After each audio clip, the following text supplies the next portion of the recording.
बंदा गुरुपद कंज कृपा सिंधु नर रूप हरि महामोह तम पुंज जासु वचन रवि कर निकर नीलांबुज श्यामल कोमलांगम सीता समारोपित वाम भागम पाणव महासहायक चारु चापम नमामि रामं रघुवंशनाथं यत्र यत्र रघुनाथ कीर्तनं तत्र तत्र कृतमस्तकाञ्जलिं बाष्पवारि परिपूर्णलोचनं मारुति नमत रक्षशान्तकम्।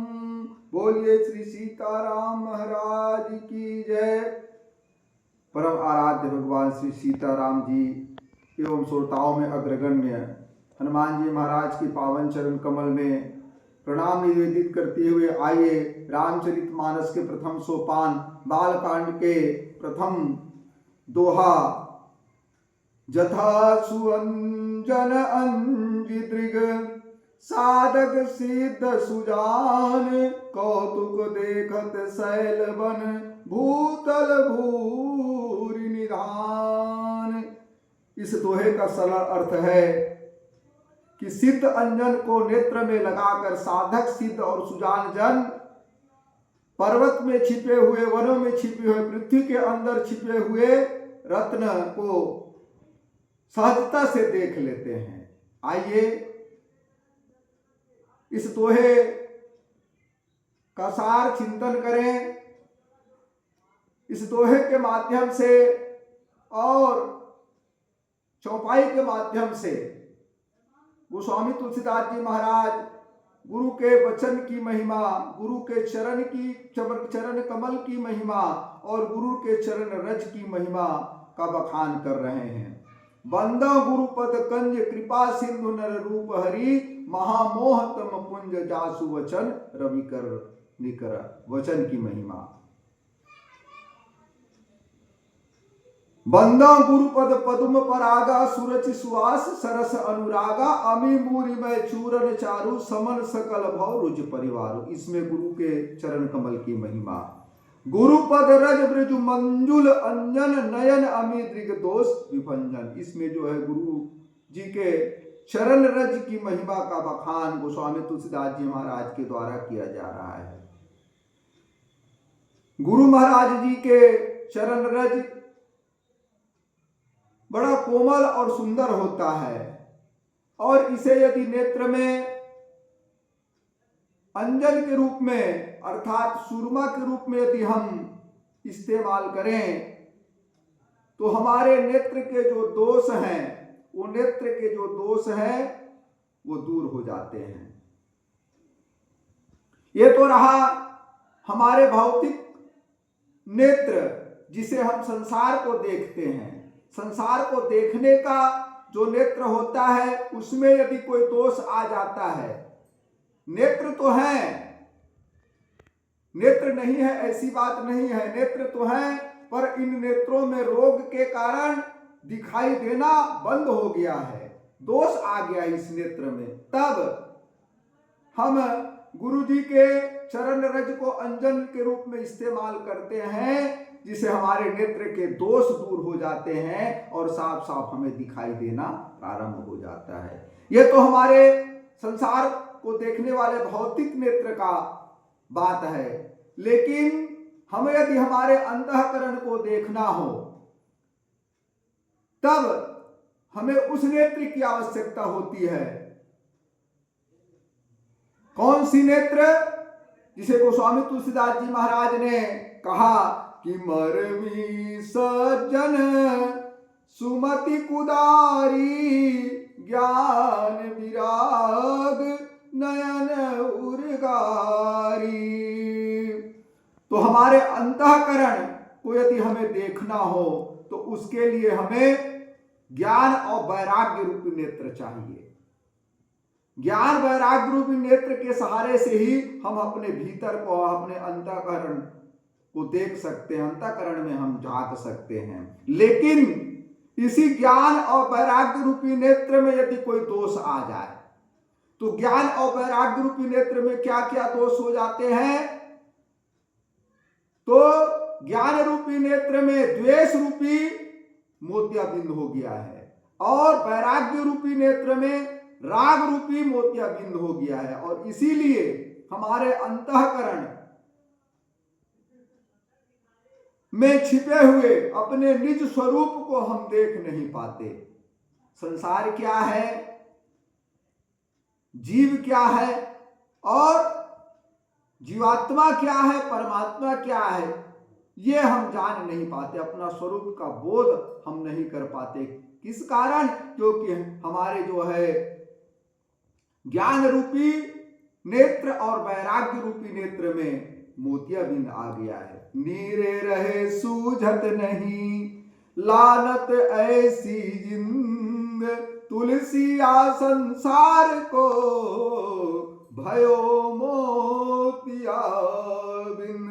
तब इसका निवारण का एक ही उपाय है कि यदि कृपा करके गुरुदेव सदगुरु जो है हमें अपना चरण रज प्रदान कर दे, और गुरु जी का चरण रज यदि हमें जीवन में प्राप्त हो जाए और उसे हम अंजन बनाकर अपने नेत्रों में लगा लें, तो ये ज्ञान और वैराग्य रूपी जो जो नेत्र हैं उसमें मोतियाबिंद रूपी जो दोष आ गया है, वो मोतियाबिंद रूपी नेत्र के दोष हैं, वो मिट जाएंगे, समाप्त हो जाएंगे, और हमें जो है अपने स्वरूप का भान हो जाएगा, अपना निज स्वरूप दिखाई देना प्रारंभ हो जाएगा।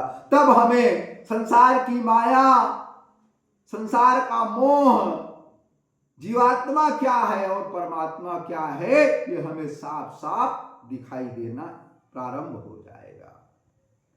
और जथा सुअंजन अंजि दृग साधक सिद्ध सुजान। अब आया है साधक और सिद्ध। तो रामचरितमानस में आया है त्रिविध जीव जग वेद बखाने, विषयी साधक सिद्ध सयाने। इस संसार में 3 प्रकार के जीव होते हैं। विषयी जीव, जिनका मन जो है नित्य विषय में लगा हुआ रहता है, उसे विषयी जीव कहते हैं। और जो नित्य साधना में रत रहे उसको साधक जीव कहा जाता है। और जिन्होंने अपने जीवन में आत्मज्ञान प्राप्त कर लिया है, उनको जो है सिद्ध कोटि का जो है भगवान का भक्त कहा जाता है। और रामचरितमानस के अनुसार सुग्रीव को जो है विषय कोटि का राम भक्त कहा जाता है, और विभीषण जी महाराज को जो है साधक कोटि का भक्त राम भक्त कहा जाता है, और जो है निखाद राज को जो है सिद्ध कोटि का राम भक्त रामचरितमानस के अनुसार कहा जाता है। सुजान शब्द आया है। सुजान किसे कहा जाता है?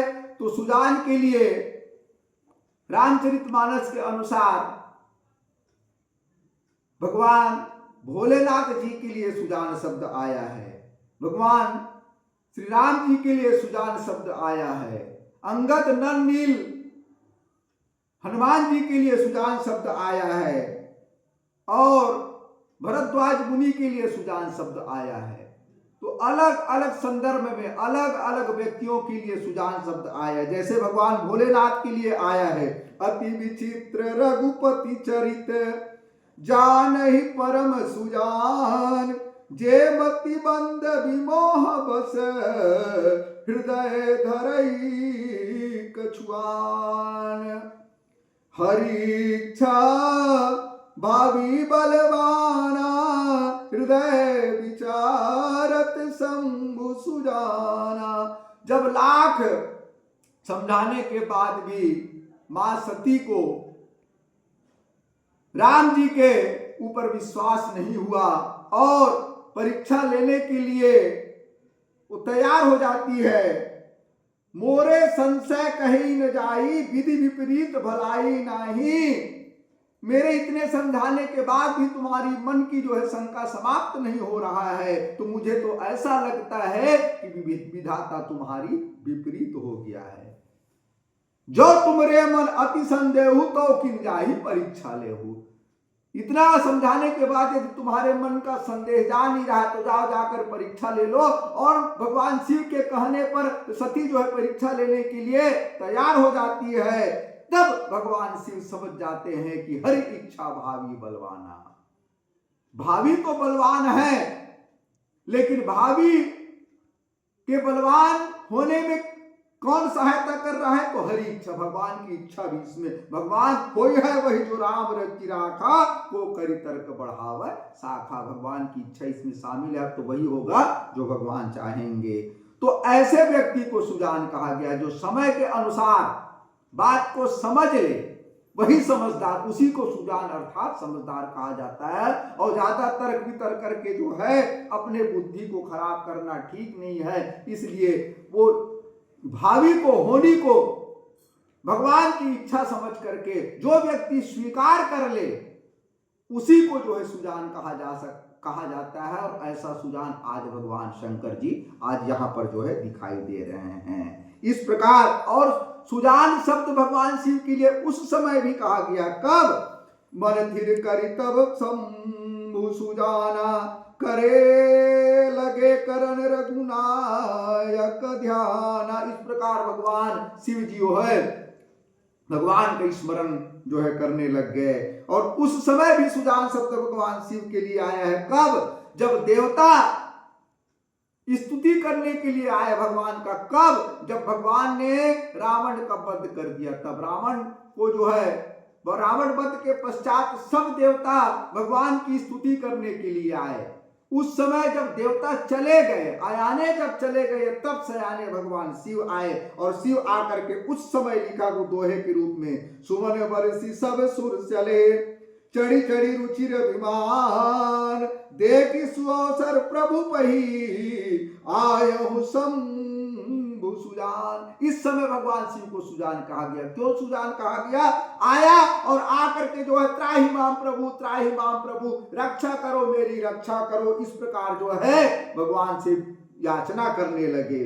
माम भी रक्षय रघुकुल नायक, घृत बरचा परुचिर कर सायक, मोह महागन पटल प्रभंजन, संशय विपिन अनल सुर रंजन। मेरी रक्षा करो, मेरी रक्षा करो। भगवान ने पूछा किससे रक्षा करूं? अरे जिससे रक्षा करना था उसे तो अभी अभी मैंने समाप्त कर लिया। तब शिव जी ने कहा कि प्रभु मैं उससे रक्षा करने के लिए कह रहा हूं। भौतिक रूप से रावण तो समाप्त हो गया है, लेकिन आध्यात्मिक रूप से हमारे मन में जो मोह के रूप में जो रावण बैठा हुआ है, वो तस्मौली तत्प्रात अहंकार पकारजित काम विश्राम हारी, वो मोह कब हमारे हृदय में आक्रमण करके हमारे मन मस्तिष्क को जो है विकृत कर दे, कोई ठिकाना नहीं है। इसलिए आप घृत बरचा, आप जो है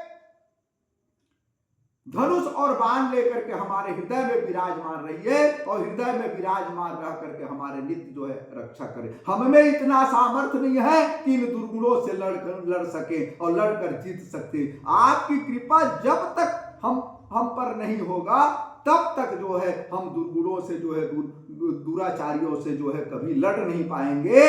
इसलिए आप हमें जो है हमारी रक्षा करें। और ऐसे व्यक्ति जो नित्य अपने दुर्गुण के अंदर झांके, अपनी कमी के अंदर झांके और भगवान से याचना करते रहें कि हमारे दुर्गुणों को आप समाप्त करते रहिए, आपकी कृपा से हमारे दुर्गुण और जो है दुख दूर होंगे। ऐसा जिनके मन में विचार, उन्हीं को जो है रामचरितमानस के अनुसार जो है सुजान कहा गया है। और आइए अब कौतुक देखत शैल बन भूतल भूरी निधान। शैल, वन और भूतल ये तीन शब्द आया है। तो पर्वत किसे रामचरितमानस के अनुसार कहा गया है? पावन पर्वत वेद पुराना। और शैल किसे कहा गया है? तो गृह कारज नाना जंजाला ते अति दुर्गम शैल विशाला। और वन किसे कहा गया है? तो वन रामचरितमानस में दो प्रकार से कहा गया है। राम कथा मंदाकिनी, चित्रकूट चित चारु, तुलसी सुबग स्नेह वन, और श्री रघुवीर विहारु।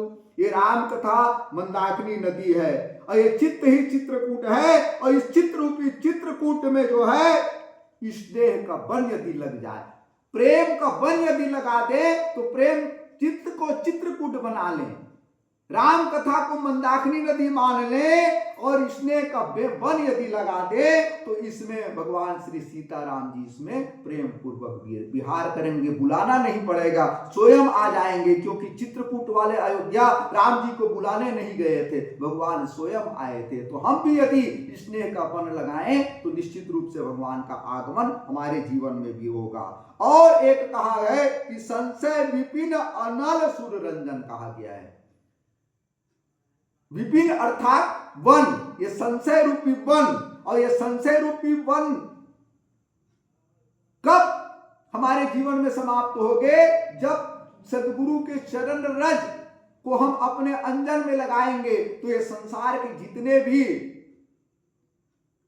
भौतिक स्वरूप और अंतःकरण के स्वरूप का ज्ञान और वैराग्य रूपी नेत्र के स्वच्छ होने से, साफ होने से जब दिखाई देगा तो ये संशय रूपी वन भी जलकर क्या होगा? समाप्त हो जाएगा।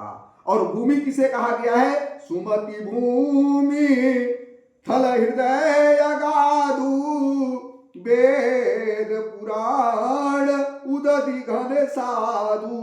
ये सुमति माने शुद्ध बुद्धि को ही जो है भूमि कहा गया है, थल कहा गया है। शुद्ध भूमि, सात्विक बुद्धि को ही जो है भूमि कहा गया है। और ये सात्विक बुद्धि, हमारी बुद्धि में सात्विकता कब आएगी? जब गुरु जी के चरण कमल के रज को हम अंजन के रूप में हम अपने नेत्र में लगाएंगे, और नेत्र में जब लगाएंगे तो हमारे नेत्र के मलिनता दूर हो जाएगा, दोष जब समाप्त हो जाएगा, और दोष जब समाप्त हो जाएगा तब हमारे जीवन से संशय भी चला जाएगा और हमारी बुद्धि में सात्विकता आएगी। और सात्विकता जब आएगी तब जो है हमारे निज स्वरूप का भी हमें ज्ञान होगा, परमात्मा के स्वरूप का ज्ञान होगा, संसार का भी ज्ञान होगा, माया का भी ज्ञान होगा, वैराग्य का ज्ञान होगा। और इस प्रकार संपूर्ण ज्ञान की प्राप्ति भगवान गुरुदेव के चरण रज को जो है अंजन के रूप में हम जीवन में धारण करेंगे तो तब जो है ये संपूर्ण पदार्थों की प्राप्ति हमें अपने जीवन में प्राप्त होगा। तो इसलिए आइए हम गुरु जी के चरण कमल के रज को एक औषधि के रूप में, एक अंजन के रूप में, एक सिद्ध अंजन के रूप में अपने जीवन में, अपने नेत्र में, कौन से नेत्र में? ज्ञान और वैराग्य रूपी नेत्र में धारण करें। और धारण करने के बाद जो है निश्चित रूप से भगवान के स्वरूप का हमें बोध होगा। और स्वरूप का जाने बिना न होए परतेती, और बिन जाने होए नहीं प्रीति। जब भगवान को हम जान लेंगे, समझ लेंगे, और भगवान को जब समझ लेंगे, जान लेंगे, तब जो है भगवान के चरण कमल में हमारी प्रीत बढ़ेगी, प्रेम बढ़ेगा। और भगवान से जिस दिन हम प्रेम करेंगे और निश्चित रूप से तब मणि की प्राप्ति होगी। कौन सी मणि? राम नाम मणि दीप धरी, जिह तेरी द्वार, तुलसी भीतर बाहरो, जो चाहस उजियार। भगवान की नाम रूपी मणि, राम भक्ति मणि, उर्वश जाके दुख लौलेस न सपने हुता के। राम भक्ति रूपी मणि जीवन में प्राप्त होगा। और कौन सी मणि? रामचरित चिंतामणि चारु, संत सुमति तिय सुभग सिंगारू। भगवान की कथा रूपी मणि जीवन में प्राप्त होगा और भगवान रघुवंश मणि स्वयं प्राप्त होगा। मो सम दिन हिता, तुम समान रघुवीर, अस विचार रघुवंश मणि, हरहु विसंभव वीर। भगवान स्वयं रघुवंश मणि है। प्रतपाल रघुवंश मणि, करुणा सिंधु खरारी, गहे शरण प्रभु राखी है, सब अपराध विसारी। इस प्रकार सदगुरुदेव के चरण रज को अंजन के रूप में अपने नेत्र में लगाएंगे तो हमारे नेत्र जो है साफ होंगे, हमारे नेत्र की जो है दोष का निवारण होगा, तब जो है भगवान की चरण कमल में जो है स्वयं भगवान रघुवंश मणि, ऐसे रघुवंश मणि के चरण, भगवान के नाम मणि है, भगवान की कथा मणि है, भगवान की भक्ति मणि है, भगवान स्वयं रघुवंश मणि, ऐसे रघुवंश मणि की चरण कमल में हमारी प्रीत और प्रेम जागेगा, हमारा जीवन का कल्याण हो जाएगा। बोलिए श्री सीताराम महाराज की जय।